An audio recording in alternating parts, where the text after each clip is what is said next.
Hey everybody, it's Carlton French. Welcome back to the Single Man Podcast. Really excited for today's episode. We have Hunter Hanna here with me today. Hunter, how are you doing? Yes, sir. I'm good. Glad to be here. You didn't go to college, which is interesting. I think you're probably the first person I've had on the podcast who hasn't gone to college. My parents getting divorced when I'm 10. Everything from the outside looks good, but I found out that a lot of it was actually a facade. My comfort zone was numbing myself through porn, drugs, alcohol, doing everything that the world tells you to do, trying to date and find girls. And I was completely separate from the Lord for 22 years of my life. Turned 21, started going out, partying, drinking, everything times 10. I went to a football game in Atlanta and just blacked out. And I woke up the next day going, what am I doing? This cannot be why I'm alive. Sometimes it takes hitting rock bottom. It takes you going your own way. But I would submit to you that I'm fulfilling my purpose right now because I'm talking about God and what he's done in my life. So even if you're listening to this right now, it's intentional by the Lord. It's really alignment. He created you. We don't know. We ask, and he shows up and meets us in that place. What dating was like before you were a Christian and following Jesus, what it's been like now the last 3 years since. Man, it's tough out here. That's the first thing I'll say. It's not easy. What is one thing you'd want them to take away from your story and this conversation that they just listened to? Seek and you will find. He's there. He's real. I promise you he's real. Welcome to the Single Man Podcast, where we delve into candid conversations with Christian men about their journey to faith, advice for their younger selves, and navigating dating. With a heart to reach men from all walks of life, dive into real stories of redemption, growth, and the hope found in following Jesus. I'm your host, Carlton French, a 30-year-old single Christian, and I'm excited for you to listen to this week's episode. Let's jump into it. Hey everybody, it's Carlton French. Welcome back to the Single Man Podcast. Really excited for today's episode. We have Hunter Hanna here with me today. Hunter, how are you doing? Yes, sir. I'm good. Glad to be here. How are you? Yeah, doing really good. I'm grateful that we're able to do this today, Hunter. Was really fortunate to have met you about a year ago through a men's ministry in Atlanta, and we got connected through a mutual friend about podcasting and video editing, and you were able to help me with some of the editing questions and issues I was running into last year with the podcast. And then we've just stayed in touch, and grateful that as I've gotten to know your story more, that you'd be willing to come on and share as a single man yourself, how you're navigating faith and dating. Really expectant for today's conversation. Yeah, man.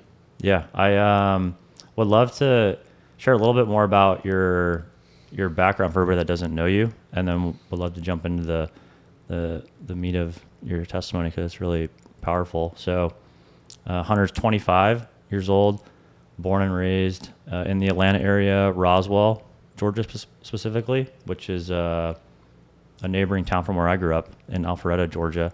And we actually went to rival high schools, which is pretty cool to realize. You are now living in Roswell, and you didn't go to college, which is interesting. I think you're probably the first person I've had on the podcast at this point who hasn't gone to college, which is an interesting part of your story, which I'm excited to have you talk about why that was. And now you're really successful as an entrepreneur and managing different businesses and doing things in the video editing, content creation space, which has been awesome to be able to witness too. So just grateful that you're here today. Anything that I left out you want the audience to know about? No, man. I mean, we can jump right in. I'm on your schedule. Yeah, let's go. Okay, cool. This last week, Hunter, so people can get to know you maybe on more of a personal level. Anything that was a high or a low you'd want to share? Yeah, the high for sure would be going to Tennessee, where I was going to a conference, but I didn't even go to the conference at all. I just sat in my Airbnb, got to spend some really good quiet time with the Lord, because sometimes the world can get loud. Sometimes things around you can get loud. Yeah. And you need to get away to get to that small, still voice. And that's where instruction comes. That's where vision comes. That's where you come into alignment with him, which is what it's all about. So I would say that's the biggest highlight, getting to spend a couple days in solitude with my father, But the low, man, what did I say the low was? I told you a minute ago, but I can't remember. You're talking about some spiritual warfare that's the been going on? spiritual warfare, which the enemy mounts up when he's threatened.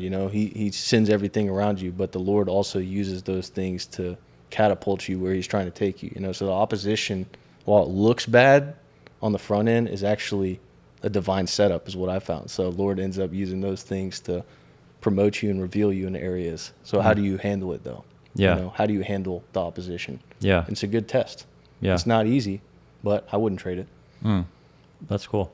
Well, grateful that you're here today.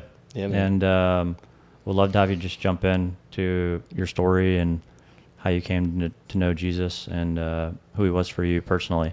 Yeah, man. So long story short, grew up in this area, kind of like you said, and everything from the outside in looks normal. Looks like we got a normal family, got a nice house, got a boat, living in Roswell, whatever the case may be, go to good schools. Yeah. So everything from the outside looks good. But I found out that a lot of it was actually a facade and portraying yourself to be something you're not, rooted in some other insecurities from previous childhoods, you know?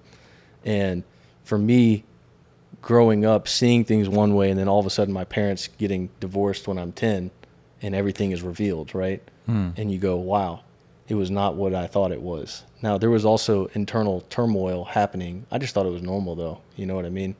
And got to a place where I was filled with just anger and rage at the situation because my whole world was uprooted.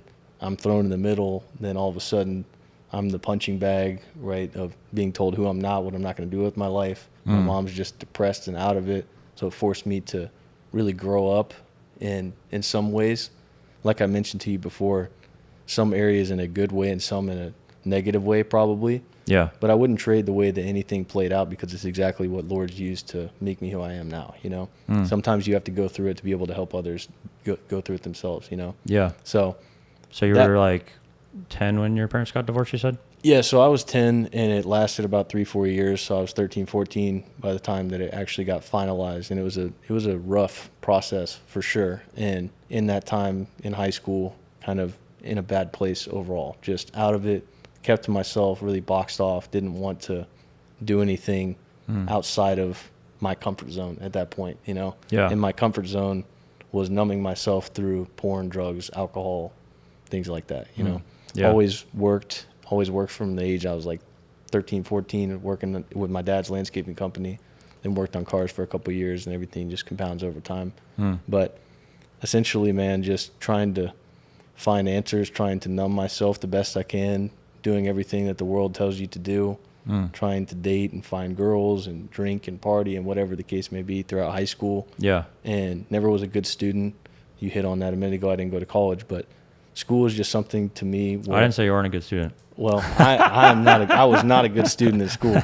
It's funny though how those areas of weakness previously are the things that Lord ends up using later. You know what I mean? Wow. Yeah. And because I'm a very good learner now, you know, I'm like that's something I'm passionate about. I told you I'm a seeker. Yeah. I'm constantly craving and looking for that, but it's because it wasn't given to me by a spoon. You know, I had to go get it, and Lord really used that. Yeah.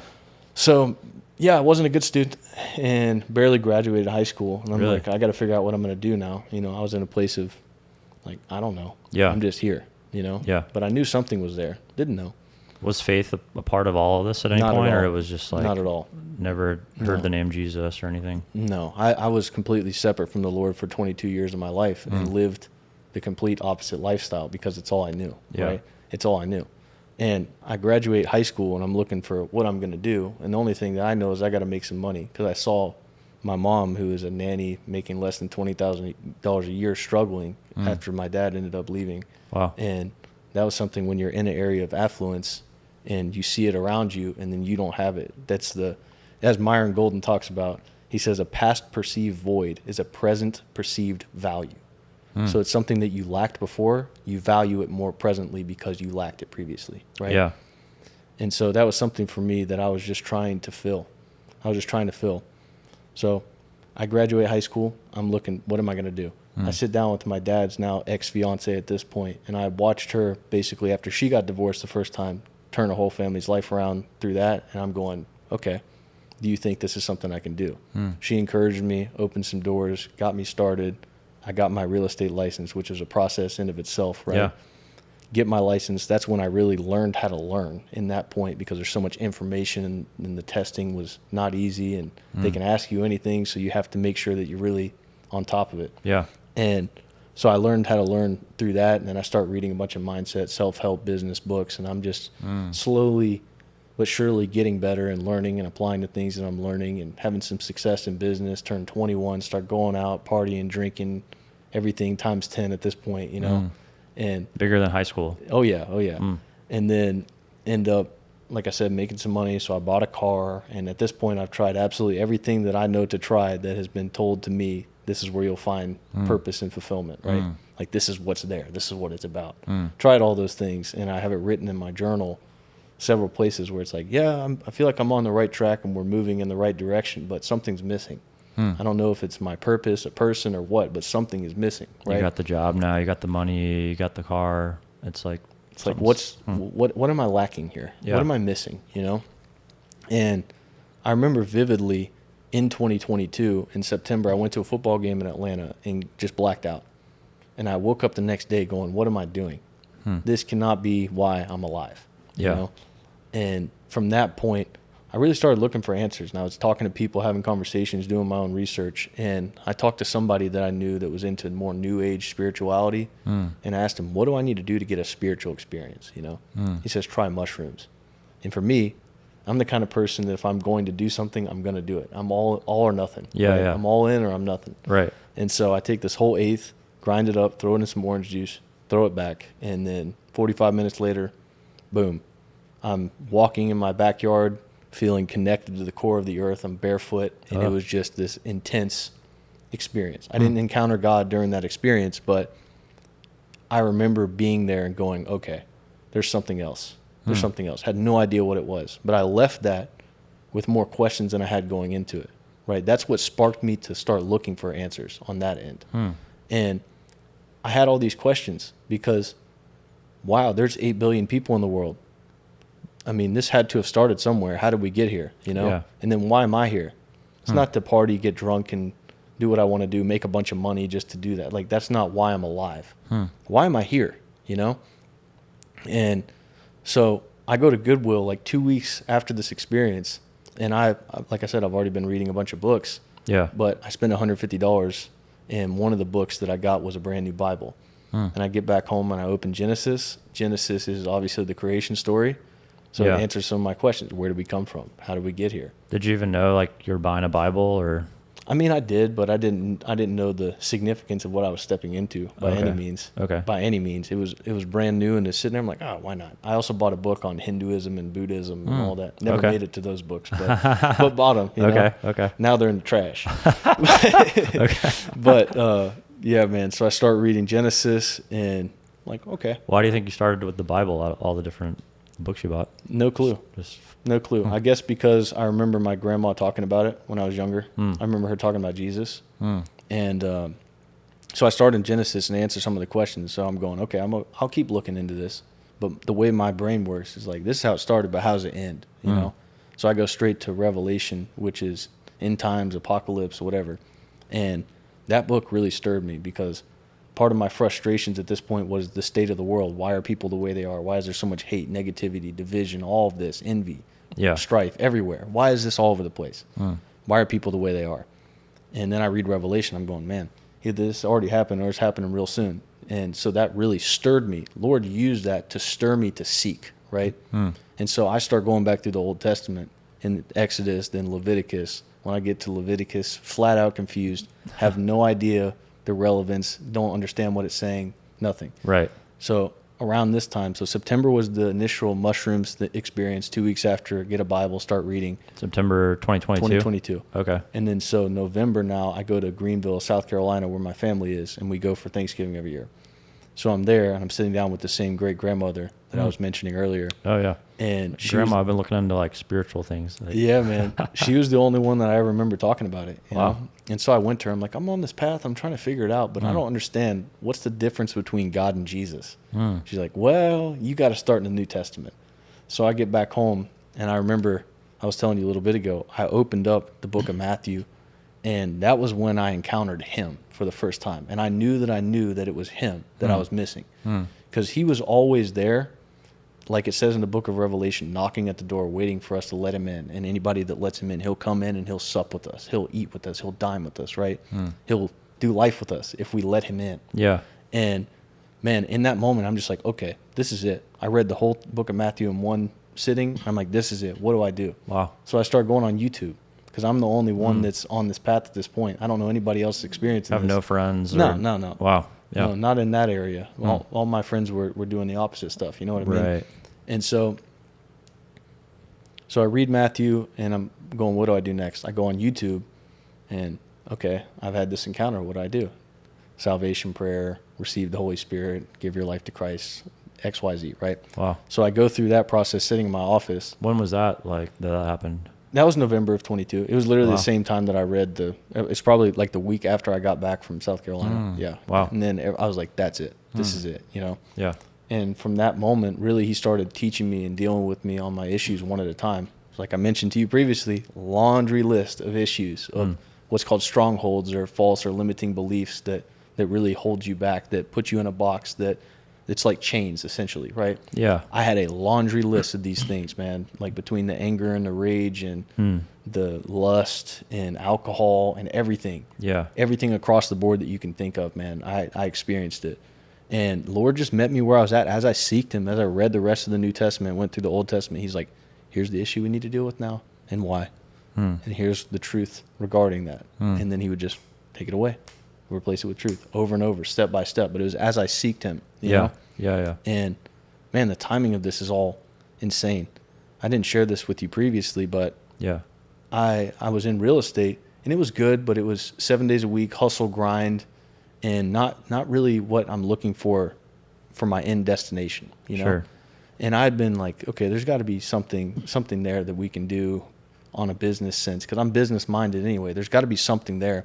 And I started using social media to attract business for myself. And I'm going, if it works for me, what about people that have been doing it 20 years, you know? So I start meeting with people in my office. I created a basic offer and sold a couple of them their monthly retainer basis. Yeah. Literally the first time that I sold an offer was the same month that I had the initial encounter with the Lord. You can't make it up. Wow. You can't make it up.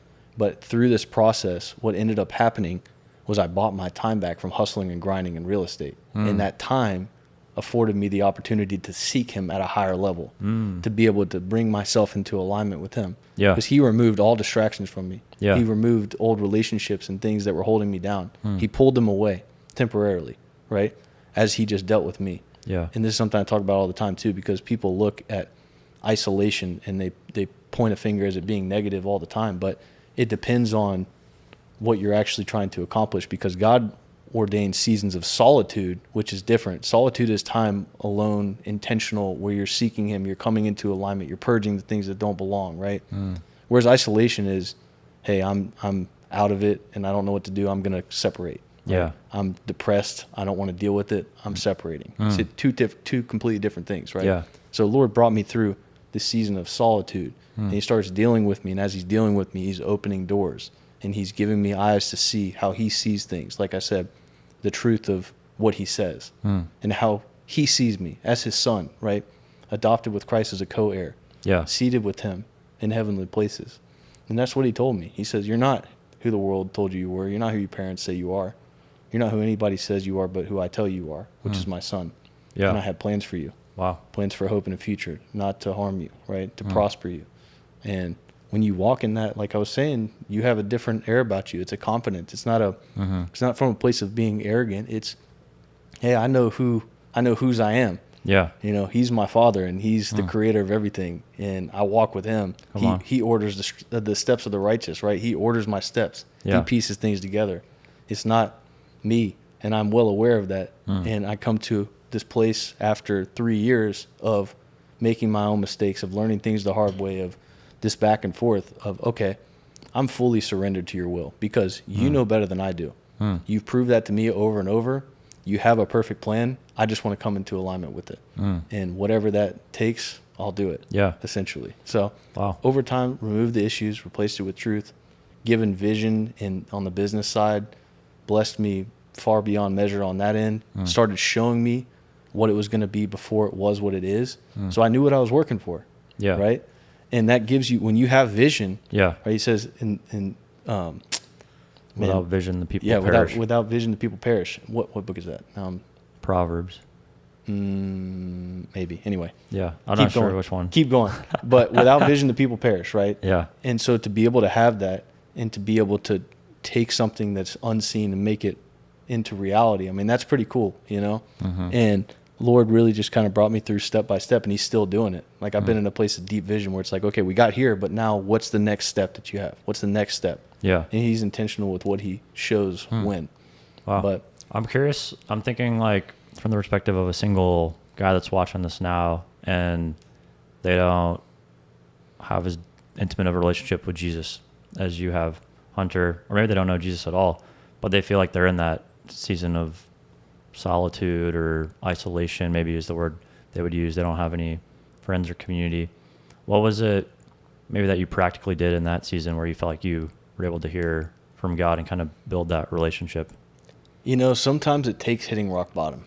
It takes you going your own way and trying everything that you know to try or think is the right thing to do, and learning that, hey, this won't bring peace. This won't bring purpose. It won't bring fulfillment. Sometimes you got to try it. Yeah. Sometimes you got to make the mistake so you don't make it again. Yeah. And man, I know that was my case because I tried absolutely everything. And all I was trying to do was find answers, period. Whether I was looking in the right place or not, I was trying to find answers, which is what so many people are trying to do now. Yeah. Because they're in a position, they don't know why they're there. When obviously the scripture was given to us for a reason. And it's like, if this, then this. And so the best thing that I can say was the more of God's word you know, the better likelihood you have of a chance of success. Now, how do you define success, right? Now, Myron Golden, I love this man. He came into my life around the same time that I was having all these encounters and was just speaking truth and things in a way that I never heard it before. But he defined success this way, and it's just completely resonated with me. He says, most people think that it's correlated to an amount of money, but it's not. It's discovering the purpose for which we were created, or God's perfect will for your life. Developing yourself or allowing God to develop you into the person that can fulfill it, and then actually deploying yourself to fulfill it, right? So I would submit to you that I'm fulfilling my purpose right now because I'm talking about God and what he's done in my life. And like here on this podcast. Yeah, man, this is my purpose, is to be able to speak and to communicate and to lead others closer to him, because I know that that's where breakthrough is with him. All we're called to do is be bridge builders. The word priest means to be a bridge builder. It's to bridge that gap between where somebody is to Christ. That's the whole goal, because he's the one that brings transformation. When his Holy Spirit lives within you, he's the one that reveals, hey, that you can't take that with you where I'm taking you. You know, you got to leave that behind. Let's address that. Let me show you where this came from, why this root is there, and let's get rid of it. Let's replace it with how I actually feel about it and how I say it is, versus what the deceiver says, because we're in a fallen world, right? The prince of the air, he's whispering all the time. He's putting us in a place of doubt and lack and fear and anxiety so he can box us in, because that's how he can hold us back, is by getting in our own heads, right? Whispering thoughts, making us think that we're not enough, that we can't do something, because then you believe it and you shut down, you know? And that's where many people are right now. All they need is for God to say, let there be light, period. And God's the one that draws people unto themselves. So even if you're listening to this right now, it's intentional by the Lord. Even if you're listening to this right now, period, because he is so intentional with what he brings. All he needs is to get somebody's attention, and he gets their attention. And exactly what happened with me, I started seeking. And the scripture says, seek and you'll find, right? Knock and the door will be open. Ask and it'll be given to you. But you have to initiate. It says, what's loosed on the earth will be loosed in heaven. What's bound on the earth will be bound in heaven, right? But we have to initiate it. That's our role. You know? Wow. Really good. Thanks for being vulnerable, sharing about your story. Yeah, man. And the way that God's worked in your life. That's incredible. I know I touched on it a little at the beginning, but you're single and 25 now, and you touched on it a little bit through your story, but I would love to have you talk about like what dating was like before you were a Christian and following Jesus, and then what it's been like now the last 3 years since. Man, it's tough out here. That's the first thing I'll say. It's not easy, and I'm sure y'all get that. But, man, before Christ, I was looking at women objectively, you know, just looking at them with lustful intentions, period. And just trying to get something from somebody. I didn't really care. You know, I didn't look at them as individuals. It was more of just like, hey, you're attractive, come on, you know. And no real end goal there other than, hey, you look good, you have a nice body. Yeah. Straight up, Yeah. you know. Now, Lord delivered me from that, and now I can see them how he sees them as his daughters, which gives you a whole different level of respect.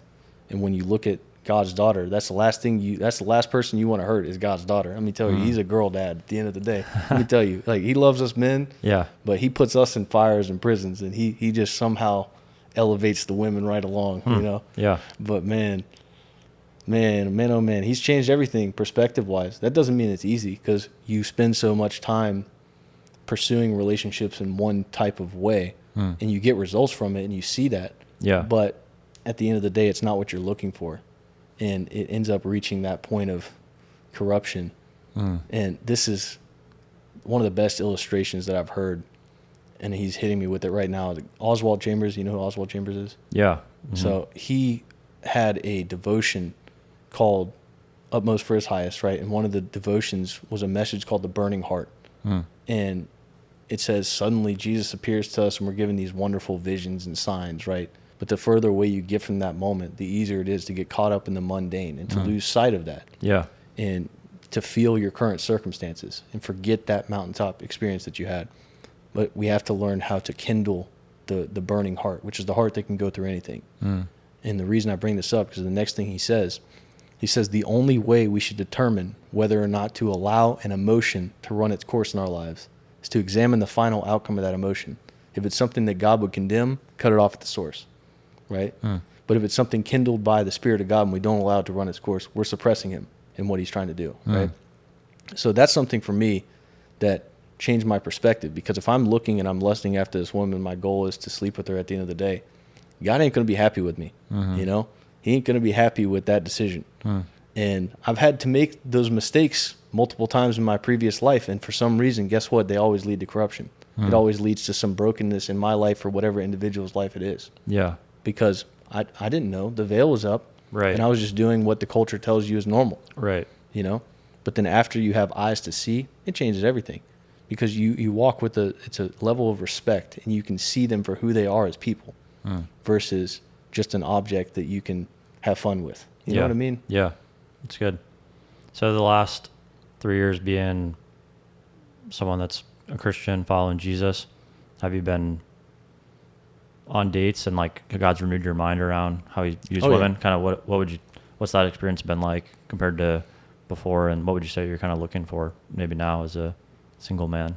Yeah, man. I mean, he's definitely renewed all of that, but it's something you have to learn through, like I've said, because the approach was one way before, now it's the complete opposite. And you're even more kind of touchy with the way you go about it, because you don't want to make a mistake, you don't want to hurt them, you don't want to put anything bad out there. So you're more reserved. Yeah. But I think that's something I've learned through the reps, so to speak, right? It's through the experience of doing it multiple times, and you kind of get to this place when it's like, you know, I can still be real and authentic who I am. If this person doesn't like that, then that's okay, right? Yeah. That's okay. The person that God has for you won't have a problem with those things. Now, that's not to say be complacent, do what you want to do, whatever, don't grow.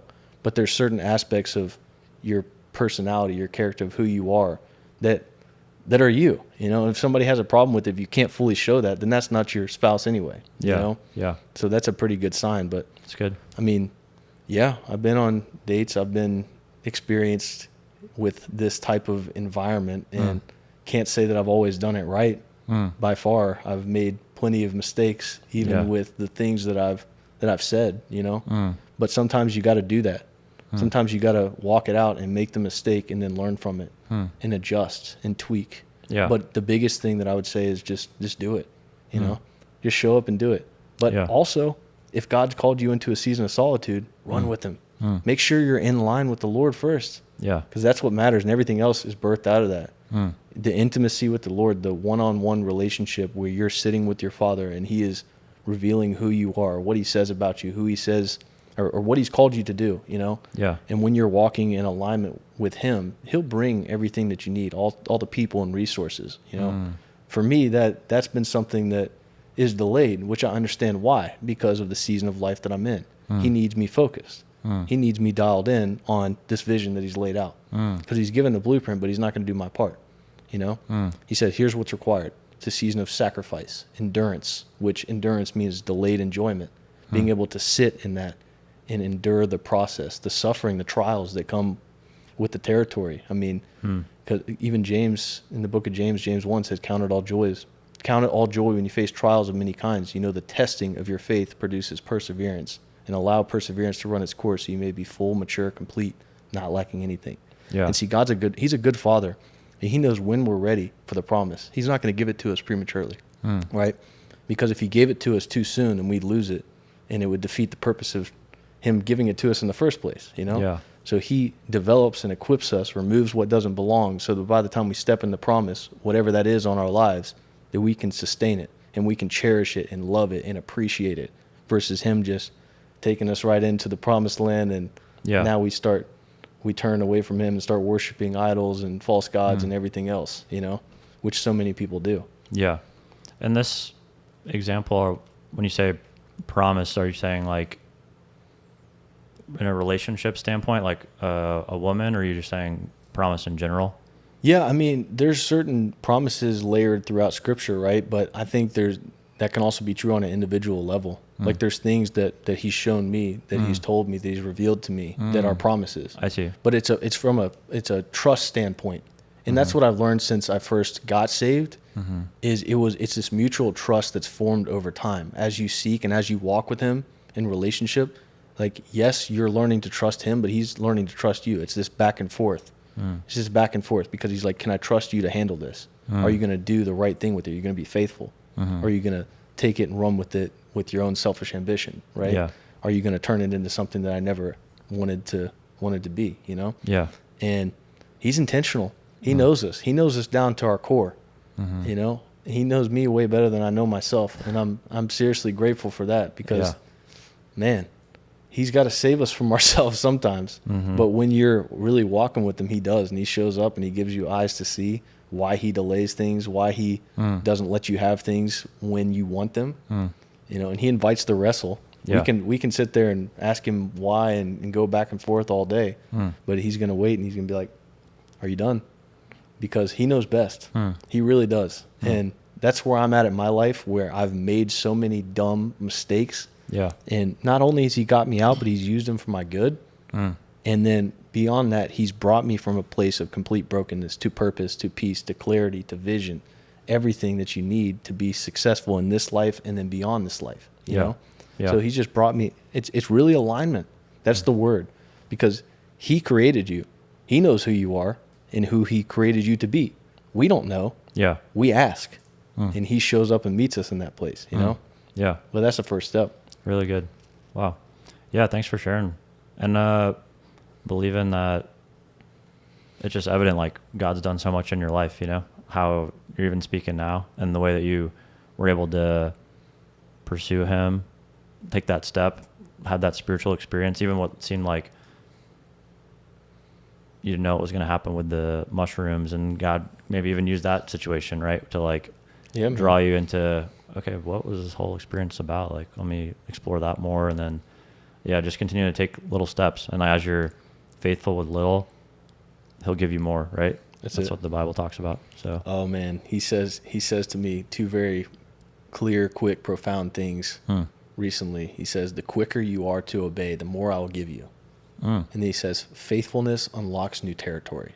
So when you're doing something consistently, you're planted, you're rooted, you're doing something consistently over a period of time with the same level of excellence every time you show up to do it. Yeah. He'll reward that. He'll open new things, and it'll just spiral and compound one thing after another. Yeah. Really good.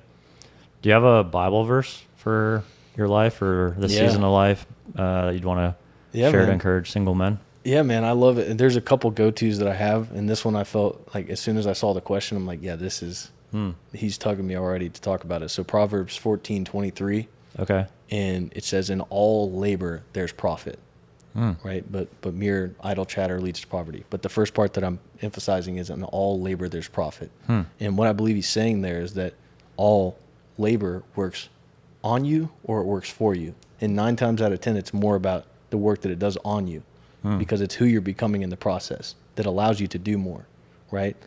So, man, I can look back at all of the work experiences that I've had in my life. Like I said, I started in landscaping when I was 13, 14, and that's where I got my work ethic. Yeah. And then I start working on cars, but then I get to the point where I'm like, okay, there's got to be a way I can use my mind and not have to do manual labor. That was a perspective I gained from doing that labor, you know? Yeah. But I was able to take those things that I learned there and apply them into what I did in the future. My bridge between working on cars to go to real estate was hosting estate sales. So I met a lady, and she asked me to help her out, making $100 a weekend, you know? Yeah. And that really forced me to open up to a bunch of people flooding a house, having conversations, when I'm not the kind of person that wants to do that, right? I'm naturally an introvert. And so that forced me to open up and to be able to have those conversations. Guess what? That translated when I started in real estate and I'm hosting open houses, because I've still got people coming through, but I'm already loosened up to that. But I was there, but I also didn't know how to help somebody. I was focused on, let me sell this to you right now. Come buy this house right this moment. Yeah. You know, which is a horrible approach and not the way that people want to be dealt with, because we're people at the end of the day, you know? Yeah. So what switched for me, instead of going into the environment trying to get something from somebody, meeting them where they're at, saying, okay, God, you've placed this individual in my life. Why? Let me see why. What's your ideal outcome here? What are you looking to do? You know, and 9 times out of 10 is to serve them in some capacity, because they have a place that they're at and a place that they're trying to go. Our job is to bridge the gap from where they are to where they want to go. And so if I can help them do that, there you go. Yeah. So it's focusing on connecting with people and really getting to know who they are, what their goals are, where they're trying to go in life, what their frustrations are, what they're struggling with, what's going well, all these different things, you know? And then just focus on meeting the people where they're at, just like Jesus did, and helping them to get where they're trying to go while always pointing back to him, you know? I didn't have that at that point in my life, but I learned that there. And so it applied to what I'm even doing now. And now completely surrendered to the Lord and who he wants me to work with on a client and a team level, and the way that he draws people in. Like I mentioned to you earlier, I call it vertical networking, where I'm abiding and I'm walking with him, and he draws in all the right people. He says, I'll give you shepherds after my own heart. He's given me so many mentors in every area that you can even imagine in life, period. Yeah. Every single area that you can imagine. He's given me mentors.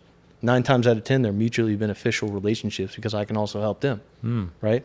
But he draws in all the right people, brothers and sisters, to walk with, that are in the same phase of life that you're in, that you can talk to, that you can hold each other accountable, right? Iron sharpens iron. Yeah. But to be able to have those people around you is crucial. Community is crucial. And I forget where I was going with that, but that was a little side tangent, I guess. All labor. Oh yeah, and all labor profit. there's profit. Yeah. So that's good. But even getting to where we are now, completely, like I said, surrendered to him. And I show up to every interaction, every conversation, even if it's a sales opportunity, empty of self, focused on the person. God, why have you put me here? And every single time there's a reason for it. And it comes through having these type of conversations. And then something hits and you're like, that's why I'm here. And you dive a little bit deeper into that. And then Lord gets what he wants out of the deal. Yeah. Wow. Really good. All right, Hunter, last thing, and we'll wrap up with this. Being toward the end of the 52 episodes here for the Single Man podcast, I'm really trying to emphasize reaching single men that don't know Jesus with these last few episodes. So if someone was listening to this episode and they don't currently know Jesus, have a relationship with him, never read the Bible, what is one thing you'd want them to take away from your story and this conversation that they just listened to? Seek and you will find. That's the biggest thing. Seek and you will find. He's there. He's real. I promise you, he's real. I've experienced him, and it's not from a place of, I've read a book and now I know what the book says, so I believe in it. No, it's because I've encountered him, and he's truly changed my life. He's truly transformed everything about my life. Took me from a place of complete brokenness, like I said, looking for answers and everything else, to a place of purpose and peace and clarity.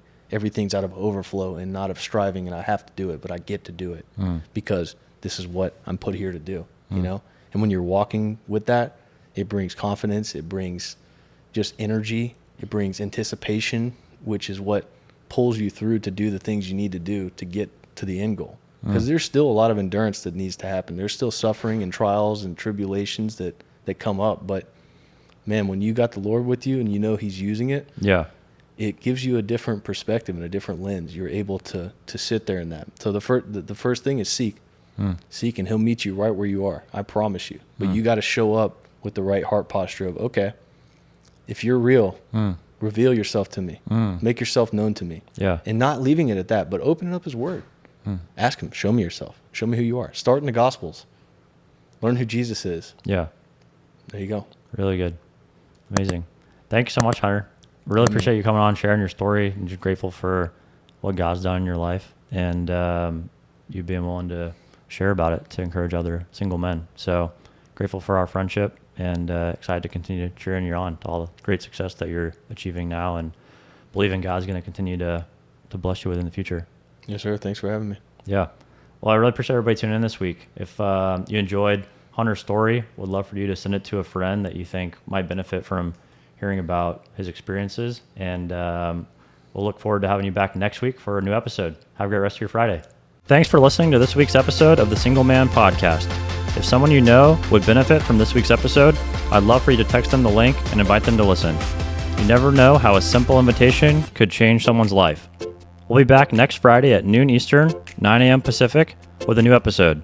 Until then, check out the video version of the podcast on YouTube, and you can engage with us on Instagram, TikTok, and Facebook.